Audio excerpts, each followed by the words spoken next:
Y mi propósito en esta mañana es enfocar la naturaleza de las pruebas a la luz de este pasaje que acabamos de leer en el Evangelio de Mateo, para luego detenernos a considerar cómo funciona la fe cuando estamos en medio de la prueba. Mis hermanos, Pablo nos dice en 2 Corintios capítulo 5 versículo 7 que es por fe que andamos, no por lo que vemos, es por fe que andamos. Y el autor de la carta a los Hebreos nos recuerda que sin fe es imposible agradar a Dios. Sin fe es imposible agradar a Dios. Podemos dedicarnos a las tareas más sublimes, a las tareas más extraordinarias, pero si no están acompañadas de fe, no serán del agrado de Dios. Ahora, la enseñanza de la Biblia acerca de la fe no deja de ser misteriosa y paradójica. Por un lado, la Biblia dice que la fe es un regalo de Dios. Dice Pablo en Filipenses, por ejemplo, capítulo 1, versículo 9, a vosotros se os ha concedido, a vosotros se os ha dado de gracia, no solo que creáis en Él, sino también que padezcáis por Él. La fe es un regalo de la gracia de Dios. Sin embargo, la Biblia nos dice que aunque la fe es un regalo de Dios, somos tú y yo los que creemos. Dios da la fe, pero nosotros somos los que ejercemos fe.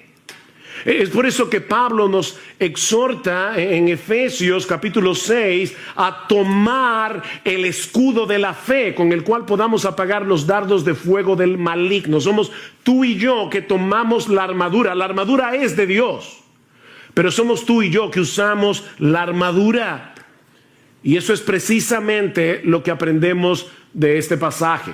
Esta historia tan conocida y narrada en una forma tan sencilla en el Evangelio de Mateo contiene algunas enseñanzas muy profundas acerca del ejercicio de la fe en medio de las pruebas.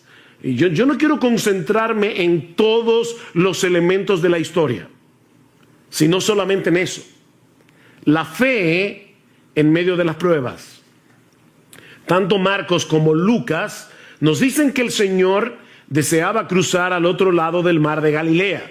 El Señor había estado llevando a cabo un ministerio muy intenso, un ministerio muy agotador, y el otro lado del mar era más tranquilo porque era más despoblado. Mis hermanos, nunca debemos olvidar que Jesús era verdadero Dios, pero que también era verdadero hombre. El Señor estaba cansado, estaba agotado.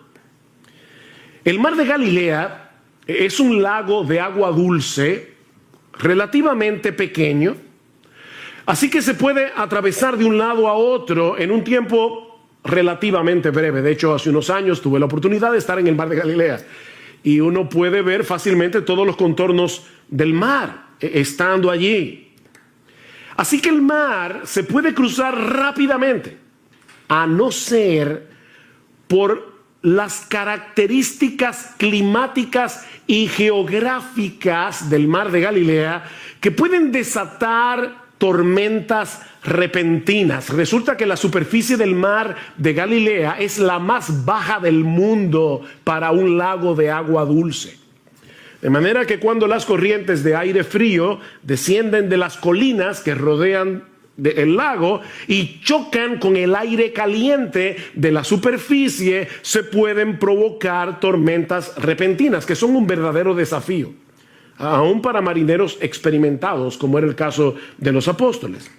Y eso fue precisamente lo que ocurrió esa noche. Vean otra vez versículo 23. Cuando entró Jesús en la barca, sus discípulos le siguieron y de pronto se desató una gran tormenta en el mar, de modo que las olas cubrían la barca, pero Jesús estaba dormido. Marcos nos dice en su evangelio que se desató una mega tormenta, un mega huracán, dice el texto literalmente. Que en asuntos de minutos puso a la barca al borde del naufragio. Las olas eran tan altas y golpeaban con tal violencia que el bote se zarandeaba de un lugar a otro. Yo no sé si ustedes alguna vez han visto esos, lo que nosotros llamamos muñequitos, en otros países le llaman cartones animados, donde de repente el agua se convierte como en un puño y comienza a golpear la barca. Bueno, lo que los discípulos estaban experimentando esa noche era un puño de agua golpeando la barca una y otra vez.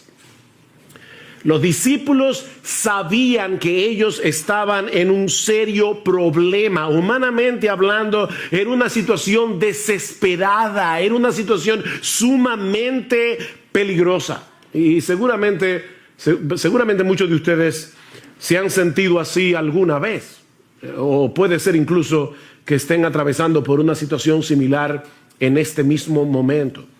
Nadie está exento de las dificultades que surgen viviendo en un mundo caído. Y por eso, mis hermanos, es que es tan importante entender la naturaleza de las pruebas para luego ver cómo nosotros debemos ejercitar fe cuando estamos en medio de una prueba. Así que veamos en primer lugar la naturaleza de las pruebas tal como Dios nos los revela en este pasaje. Y lo primero que aprendemos de este texto es que las pruebas son controladas y enviadas por Dios con un propósito. Las pruebas son controladas y enviadas por Dios con un propósito. Ya les decía que no era nada extraño que en este mar se formaran tormentas repentinas, pero mis hermanos, Dios es soberano. Él lo controla todo, incluyendo los fenómenos de la naturaleza. Él puede impedir que cosas como estas sucedan, pero ¿saben qué? Muchas veces Dios decide no impedirlo. Dios decide no impedirlo. Yo sé que fue un error de un obrero que estaba impermeabilizando nuestro techo este jueves en la tarde. Pero mis hermanos, ese error de un obrero estaba en las manos del Señor. El hecho de que esa noche cayera un aguacero, nosotros lo escuchábamos fuera de la habitación y decíamos, está cayendo el cielo. Hacía muchos días, meses, que nosotros no veíamos un aguacero así. Bueno, ¿pudo haber impedido Dios que lloviera de esa manera precisamente cuando el techo tenía un problema? Por supuesto que sí. Por otro lado, también es cierto que Jesús estaba cansado. Mis hermanos, Jesús no estaba simulando que estaba dormido. En su naturaleza humana, Él no pudo resistir el cansancio tan grande que tenía. Para los discípulos, era como de repente ver a Superman envuelto en kriptonita. O sea, el Señor está ahí, completamente agotado. Era tal el agotamiento de Jesús que ni el ruido de las olas ni el movimiento de la barca pudieron despertarlo. Él estaba completamente exhausto.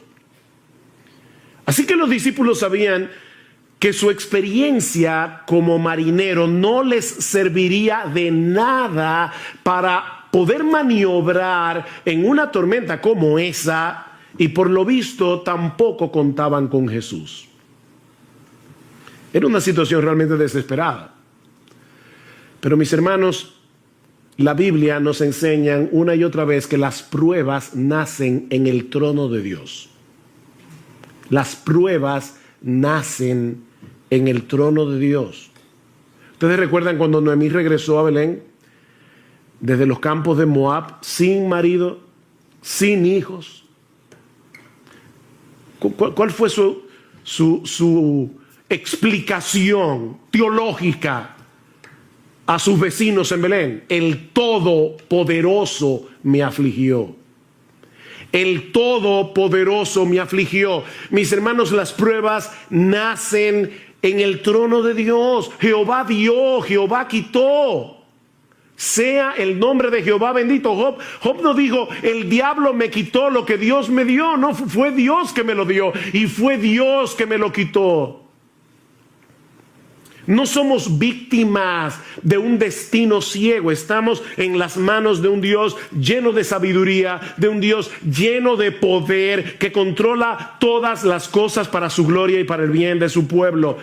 Mis hermanos, déjenme hacerles una pregunta. ¿Quién fue que tomó la decisión de embarcarse esa noche para cruzar el lago? Fue Jesús.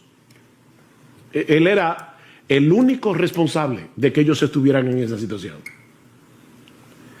Y la tormenta que se desató esa noche repentinamente no era otra cosa que la voz de Dios levantando el viento, levantando las olas. Dice en el Salmo 107, Él habló y levantó un viento tempestuoso que encrespó las olas del mar. No fue la madre naturaleza la que provocó esa tempestad, fue el decreto soberano de Dios.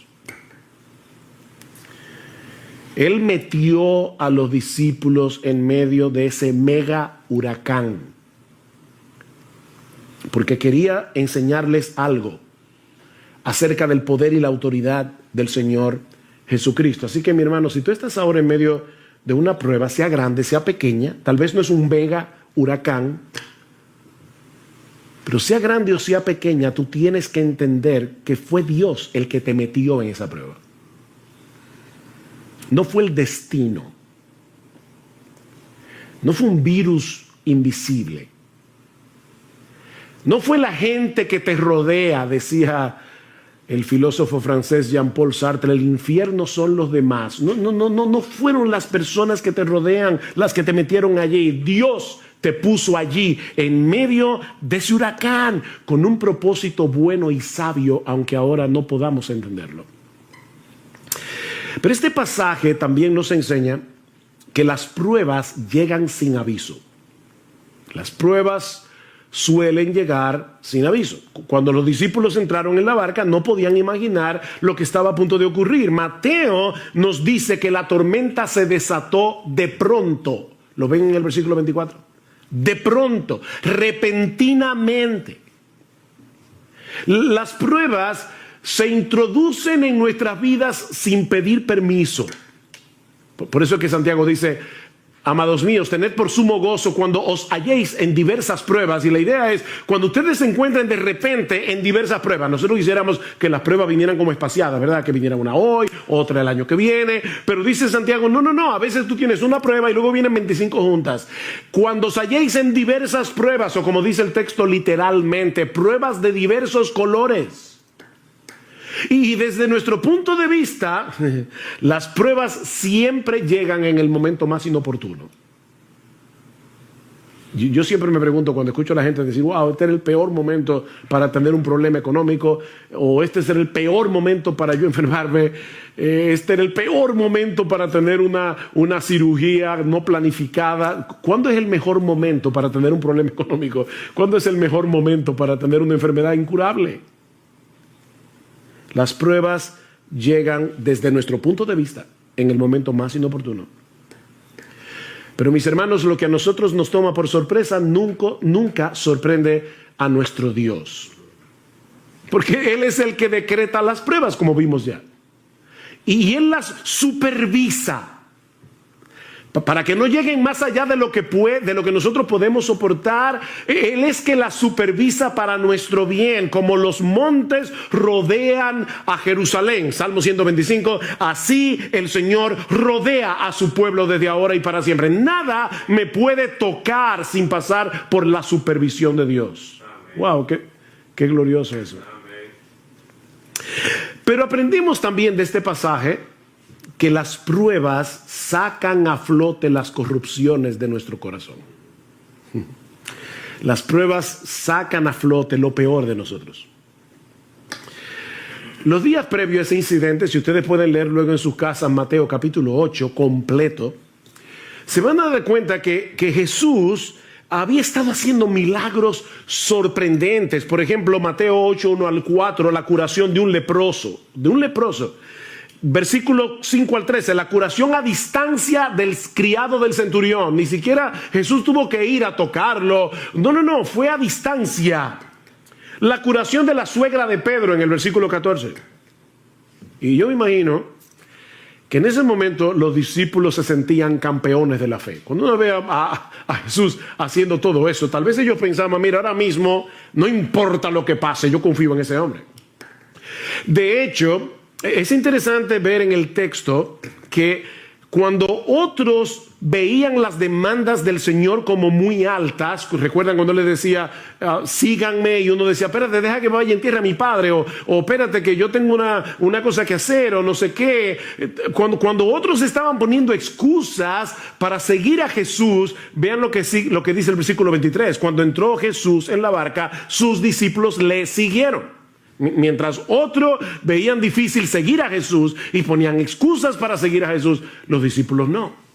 Así que probablemente en ese momento ellos se sentían campeones de la fe. Pero ¿qué tan fuerte era esa fe? No había manera de saberlo si no era en medio de la prueba.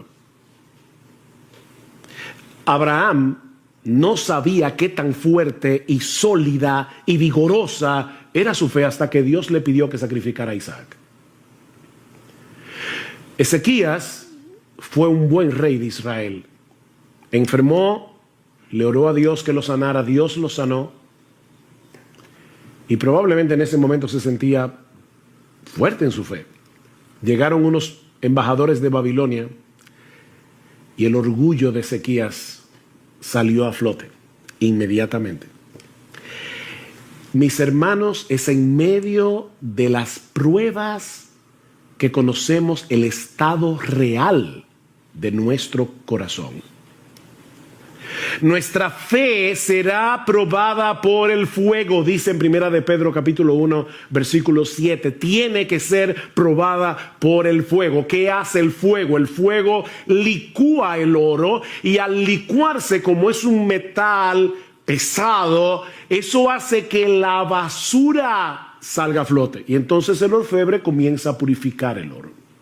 Pero tiene que ser por medio del fuego. Yo estoy seguro que a nadie le gustaría ir a una joyería, comprar una prenda pensando que es de oro y después resulta que era de hojalata. El oro tiene que ser probado y se prueba con fuego.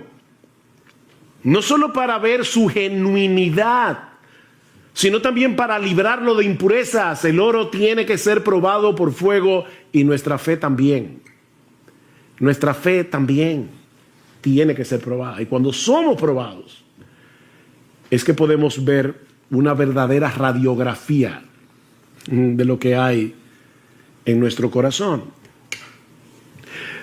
Pero aprendemos también de este relato que las pruebas son un antídoto contra nuestro sentido de autosuficiencia.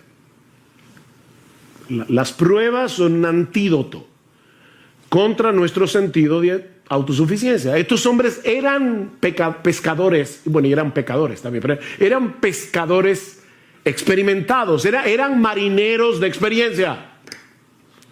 Seguramente ellos habían estado en tormentas anteriormente en el mar de Galilea, porque eso era muy común. Pero ahora Dios los había colocado en una situación tan extrema que ellos sabían que toda su experiencia no les serviría de nada. De nada.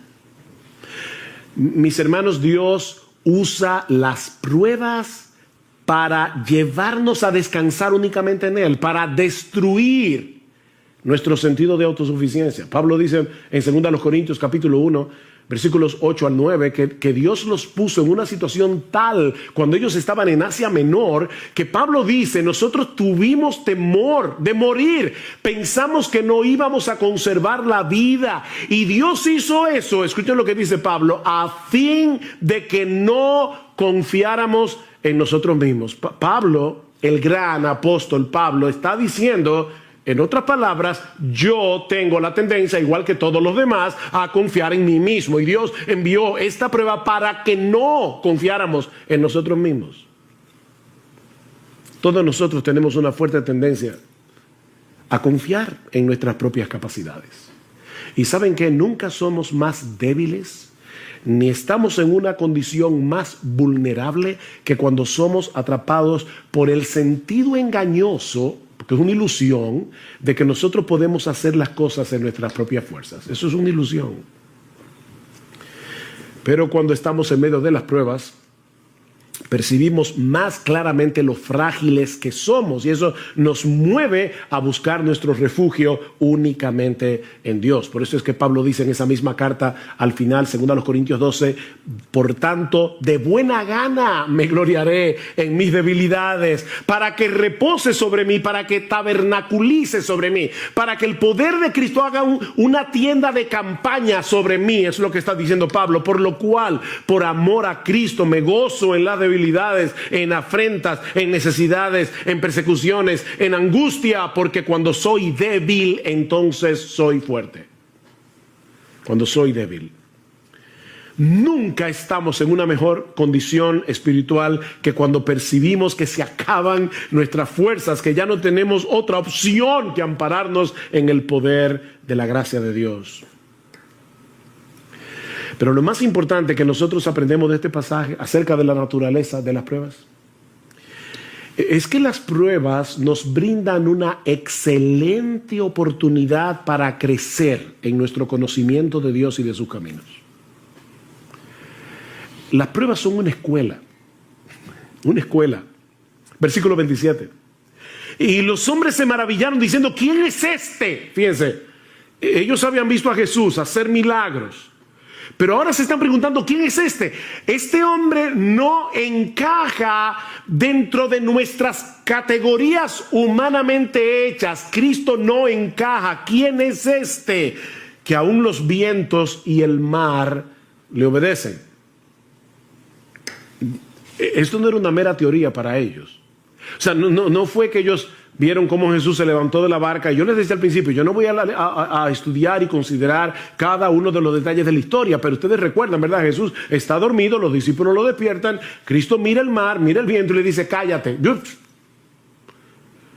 Y la reacción de los discípulos no fue, wow, qué interesante. O sea, fíjate, él solamente, dijo la palabra y el mar se calmó. No porque ellos ya conocían eso en teoría. Ellos sabían que Jesús era poderoso, porque lo habían visto sanar, recuerden, milagrosamente a leprosos, al criado del centurión. Ellos sabían que Jesús tenía poder. Pero ahora estaban tomando un examen práctico. Mis hermanos, las pruebas convierten el conocimiento teórico que nosotros tenemos de Dios en verdadero conocimiento. Job tuvo que pasar por todo lo que pasó para poder decir al final de su libro, de oídas te había oído. Un hombre que conocía al Señor, que adoraba a Dios día tras día, que oraba por sus hijos, un hombre piadoso. Y sin embargo está diciendo, Señor, yo no hubiera podido conocerte de no haber pasado por esta experiencia. De oídas te había oído, pero ahora mis ojos te ven. Déjame hacerte una pregunta. ¿Cuál es la mejor manera de aprender a jugar un deporte? ¿Leyendo un manual sobre las reglas de juego, los movimientos? Mira, nosotros podemos tener un manual escrito por Leo Messi acerca de cómo jugar el fútbol y aprender el manual de memoria, pero la única forma de aprender a jugar fútbol es jugando fútbol. Esto no es teórico, hermanos. Esto no es teórico. Y lo mismo ocurre con la teología. Dios quiere que nosotros le conozcamos íntima y personalmente. Dios quiere que nosotros confiemos en Él, no teóricamente, sino en la práctica. Sí debemos estudiar la Biblia, obviamente. Sí debemos leer buenos libros de los atributos de Dios, de la teología. Eso es extremadamente importante. Pero ese conocimiento vendrá a ser verdadero conocimiento cuando nosotros podamos aplicarlo en medio de la tormenta. Así que son muchas las cosas que Dios nos enseña en medio de las pruebas. ¿Ven? Jamás podremos conocerlo mejor a Él y conocernos mejor a nosotros mismos a menos que atravescamos por diferentes pruebas. Alguien decía muy sabiamente, contemplo el mundo a través de mis lágrimas porque quizás así vea cosas que no vería con los ojos secos. Contemplo el mundo a través de mis lágrimas, porque quizás así voy a ver cosas que yo no vería con los ojos secos. Hay cosas que no se ven con los ojos secos, se ven llorando. Pero este pasaje, tan sencillo, ¿verdad? Son solo como 4 versículos. También nos enseña algunas cosas acerca del ejercicio de la fe en medio de las pruebas. Sí, ya vimos lo que el pasaje nos enseña acerca de la naturaleza de las pruebas, pero veamos ahora lo que nos enseña este pasaje acerca del ejercicio de la fe en medio de las pruebas. Esa noche, los discípulos se dejaron controlar por el miedo, se dejaron controlar por la angustia, a tal punto que no solo pusieron en dudas el poder de Jesús, sino también su amor y su cuidado. Vean otra vez el versículo 25. Y llevándose a él le despertaron diciendo: Señor, sálvanos, que perecemos. El Evangelio de Marcos dice: Maestro, ¿no tienes cuidado que perecemos? Y no es que hay un error entre Marcos y Mateo, es que los discípulos comenzaron todos a hablar a la vez. Y unos dijeron una cosa, otros dijeron otra.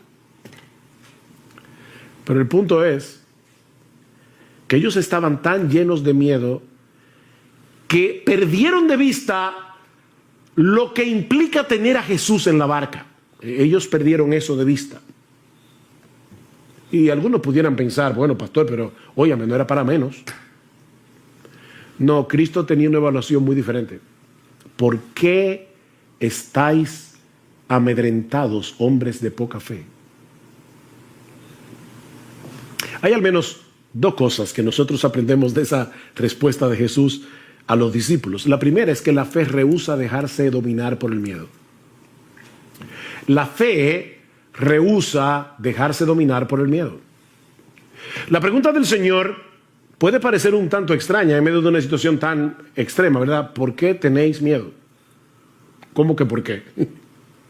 Pero es que tú no estás viendo el espectáculo. ¿Cómo que por qué tenemos miedo?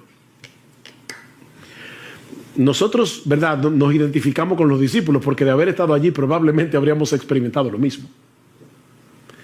Sin embargo, la pregunta de Jesús implica una reprensión. ¿Por qué reaccionan con miedo? Ahora, déjenme aclarar algo para no crearles un problema de conciencia innecesario. Eso no quiere decir que los cristianos no tenemos derecho a luchar con el miedo, sobre todo cuando estamos en una situación de peligro potencial. No. El miedo, el temor es algo que Dios ha puesto en nosotros para llevarnos a la protección, a protegernos, a no ser locos y arrojarnos a una situación que puede hacernos daño. Lo que no tenemos derecho, los cristianos, es a dejarnos controlar por el miedo. Fíjense, nosotros tenemos derecho a tener una lucha inicial con el miedo. Lo que no tenemos derecho es a dejarnos dominar por el temor, tomando en cuenta que nosotros tenemos un Dios como el nuestro que cuida de nosotros. Los discípulos perdieron el control de sí mismos al punto de hablarle a Jesús con insolencia. Maestro, ¿no te importa? Oigan la expresión. ¿No te importa que perezcamos? En vez de mostrar una fe sumisa y esperar confiados en que Jesús iba a hacer lo que él tenía que hacer, la frustración, el miedo, los llevaron a reprocharlo por su falta de cuidado y de amor. Ahora, no olviden, mis hermanos, que ellos acaban de ver a Jesús sanar todo tipo de enfermedad. Ellos acaban de ver a Jesús echar fuera demonios. Ellos estaban conscientes de su poder. Ellos estaban conscientes de la compasión de Jesús, pero dejaron que el miedo los controlara. En otras palabras, en ese momento ellos perdieron su teología. Ellos perdieron su teología. ¿Alguna vez te has visto a ti mismo reaccionando de ese modo? Porque ay, mis hermanos, a mí me ha pasado más veces de lo que yo quisiera recordar. Me ha pasado más veces de lo que yo quisiera recordar. Sabemos que el Señor es bueno, sabemos que Él es todopoderoso, sabemos que Él está lleno de compasión y de sabiduría. De hecho, tú y yo tenemos un conocimiento mayor que el que tenían los discípulos esa noche, porque nosotros vivimos del otro lado de la cruz. Ellos todavía en ese momento no habían visto a Cristo muriendo por nuestros pecados y recibiendo en su cuerpo la ira de Dios por nuestros pecados para que nosotros pudiésemos ser absueltos en el tribunal de Dios. Ellos vivieron del otro lado de la cruz. Pero ¿cuántas veces reaccionamos con esa misma clase de insolencia? Con esa misma clase de incredulidad en medio de la prueba. No lo decimos con palabras. Pero esa es la queja sutil y silente que está detrás de nuestra amargura y de nuestro descontento. Señor, una cosa es lo que la Biblia dice acerca de tu cuidado, acerca de tu protección hacia los tuyos, pero otra cosa muy diferente es lo que yo estoy viviendo en este momento. Puede que esto se aplique a algunos de tus hijos favoritos en la iglesia, pero honestamente yo no me siento cuidado por ti. De hecho, Señor, si yo puedo serte todavía más honesto, yo siento en este momento que a ti no te importa. Suena duro, ¿verdad? Eso fue lo que los discípulos le dijeron a Jesús. A ti no te importa. Por eso se llenaron de miedo. Imagínense lo terrible que es estar en un universo como el nuestro, en un mundo caído, lleno de problemas, y encima de eso saber que en los cielos hay un Dios a quien tú no le importas. Que a Dios no le importa. A ti no te importa, Jesús. Eso fue lo que los discípulos le dijeron. Por eso alguien decía que esta es la historia de dos tormentas, una en el mar y otra en el corazón. Esta es la historia de dos tormentas. Mis hermanos, ¿qué debemos hacer cuando percibimos esa agitación inicial de nuestras almas, cuando percibimos que hay un peligro o una aflicción? Porque decimos, la fe rehúsa dejarse dominar por el miedo. Sí, pastor, eso suena muy bonito, pero ¿cómo yo hago eso? Pero eso me lleva a la segunda enseñanza, a la segunda lección que nosotros podemos aprender de este relato sobre el ejercicio de la fe en medio de las pruebas, y es el hecho de que hay algo que nosotros tenemos que hacer con la fe. O si quieren ponerlo de otro modo, nosotros aprendemos de este relato no solo que la fe rehúsa dejarse dominar por el miedo, sino que la fe es una actividad. La fe es una actividad. Lo que yo quiero decir con esto es que la fe no se dispara automáticamente en medio de las pruebas. Se trata de algo que nosotros tenemos que poner en acción. Tú y yo somos responsables de tomar el escudo de la fe. Lucas, en el relato paralelo, nos dice que luego que el Señor calma el mar en tempestad, Él le pregunta a los discípulos, ¿dónde está vuestra fe? ¿Ven la pregunta? Eso es como el individuo que se compra un revólver para defenderse de los ladrones, lo esconde muy bien, y entonces cuando de repente lo asaltan y él le cuenta el relato a un amigo y le dice, wow, me asaltaron, y el revólver dice, no, los ladrones no lo encontraron. Pero no hizo nada, o sea, él tenía el revólver ahí, pero no hizo absolutamente nada. Lo que Jesús le está diciendo es, ¿dónde está? ¿Qué hicieron ustedes con la fe? ¿Dónde está vuestra fe? ¿Qué hicieron ustedes en ese momento con la fe que tienen en mí? Porque mis hermanos, ellos tenían fe en Jesús, por eso lo despertaron. Pero no hicieron nada con esa fe, aparte de despertar a Jesús insolentemente. Mis hermanos, hay algo que debemos hacer con nuestra fe para impedir que la angustia nos arrope. ¿Qué dice el salmista en el Salmo 56? En el día que temo, fíjense, no es yo nunca tengo miedo, no. En el día que temo yo en ti confío, en el día que temo yo tomo la decisión de confiar en ti. Yo tomo la decisión de pensar correctamente. Por eso decimos que la fe es una actividad, porque es la actividad de mantener a raya nuestra incredulidad con la palabra de Dios. Nosotros tenemos que mantener a raya la serpiente de la duda, la serpiente de la incredulidad con la palabra de Dios. El problema de los discípulos en la barca es que ellos no se hicieron cargo de la situación, sino que dejaron que la situación se hiciera cargo de ellos. Que la situación los controlara. Miren, mis hermanos, cada vez que nosotros estamos en medio de una prueba, la voz de la duda comienza a hablar inmediatamente. Y lo que pasó esa noche es que ellos dejaron que la voz de la duda controlara la conversación, en vez de escuchar la voz de Dios a través de su palabra. ¿Por qué te abates, oh alma mía? Fíjense, ¿qué está haciendo el salmista aquí? Él está acallando la voz de la duda. ¿Por qué te abates, oh alma mía? ¿Por qué te turbas dentro de mí? Espera en Dios, porque aún he de alabarle, salvación mía y Dios mío. Háblale a tu alma, no dejes que la voz de la duda hable sin control. A final de cuentas, sí, el pánico de los discípulos no era justificado. No era justificado a pesar de la tormenta, porque el Rey de Gloria, el Creador de los cielos y de la tierra, estaba con ellos en la barca. Y en ningún momento dejó de estar en control en su naturaleza divina, ni siquiera cuando su naturaleza humana estaba dormida. ¿Ven? Verdadero Dios, verdadero hombre. Él estaba dormido, eso era verdad.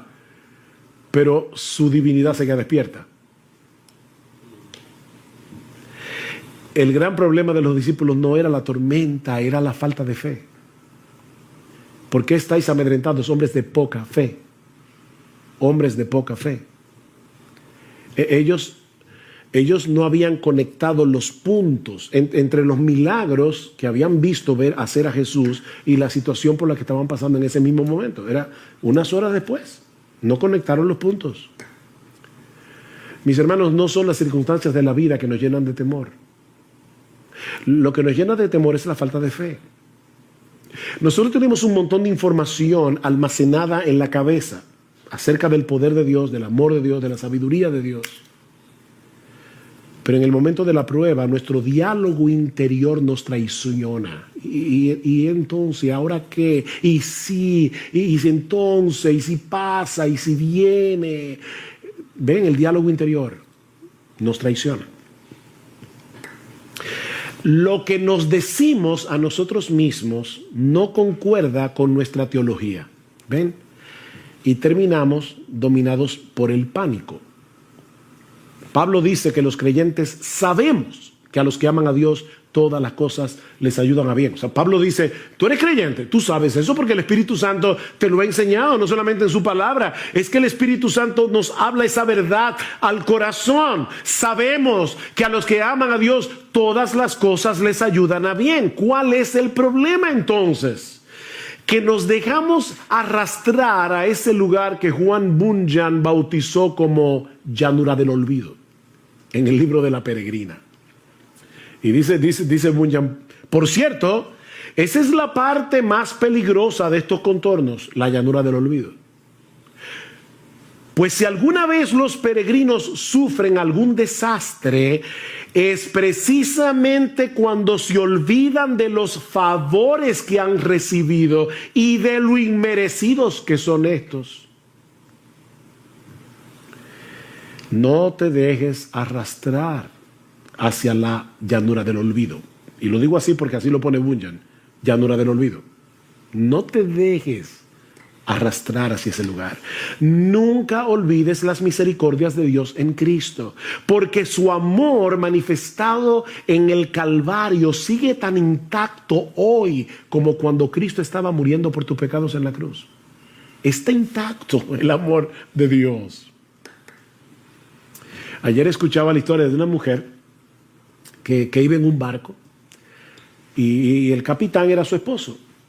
Resulta que de repente se levanta una fuerte tempestad, la mujer está muy atemorizada y va hacia el marido y el marido le pregunta, ¿por qué tienes miedo? Y ella le responde con otra pregunta, ¿y tú por qué no tienes miedo? Hay una tormenta allá afuera. Él, el marido, le pidió a un joven que estaba ahí, dice, tráeme mi espada. Él le trae la espada y él se coloca con la espada frente a ella y le dice, ¿tú me tienes miedo? Y dice ella, por supuesto que no. Y dice, ¿por qué tú no me tienes miedo? Dice, porque yo sé que tú me amas, tú eres mi esposo.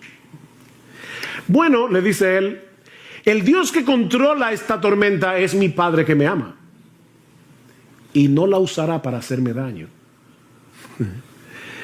Ella dice, pero el barco puede hundirse. Ah, le dice él, entonces mi alma irá a su presencia a la espera de la resurrección de mi cuerpo.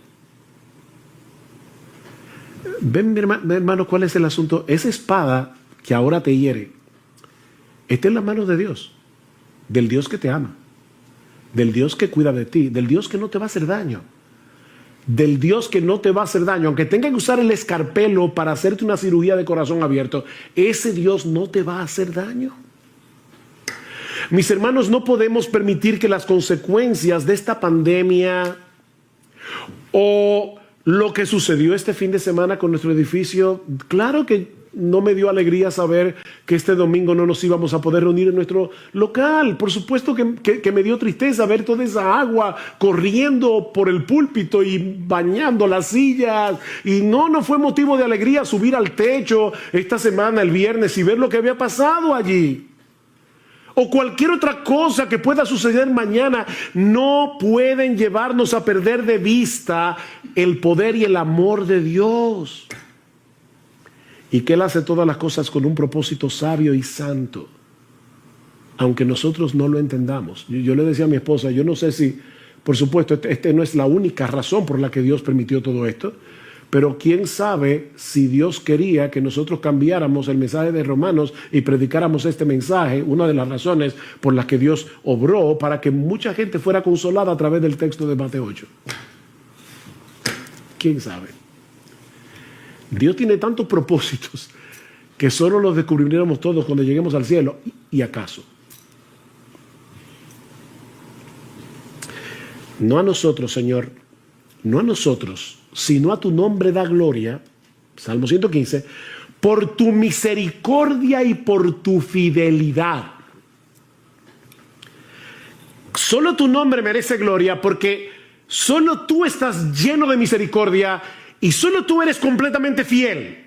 Y ahora escuchen la pregunta: ¿por qué han de decir las naciones, ¿dónde está ahora tu Dios? Y yo te digo, ¿por qué le vas a permitir a tu alma, por qué le vas a permitir a tu corazón decir dónde está ahora tu Dios? Respuesta: nuestro Dios está en los cielos, Él hace lo que le place. Ahora, no olvides que lo que le place es conforme a su misericordia y conforme a su fidelidad. Alguien decía, tal vez escuchemos a nuestro corazón decir, no hay esperanza, pero debemos rebatírselo. Cuando tu corazón diga, no hay esperanza, dice él, debemos rebatírselo. Sí hay esperanza. Sí hay esperanza porque Cristo está en la barca. En nuestras vidas, Cristo está en la barca. Él ha prometido estar con nosotros todos los días hasta el fin del mundo. Y con una sola palabra, Él puede calmar el mar en tempestad. Cristo simplemente dijo, cállate, enmudece. Y la tormenta se calmó, como un niño obediente. Porque nuestro Dios controla el universo. Así que no importa qué tan severa sea la tormenta, no importa qué tan claro percibamos que nuestra barca está a punto de naufragar, una sola palabra de Cristo es suficiente para hacer que el mar vuelva a sosegarse. Y Él dirá esa palabra en el momento preciso cuando la prueba haya cumplido su propósito. Él dirá la palabra. Que Dios nos conceda ojos para ver y una mente para recordar, de modo que podamos glorificarle en medio de la aflicción, mostrando a ese mundo incrédulo allá afuera que estamos en las manos de un Dios sabio, todopoderoso, que nos ama con un amor eterno e inalterable y que Él ha hecho un pacto con su pueblo de no volverse atrás de hacernos bien.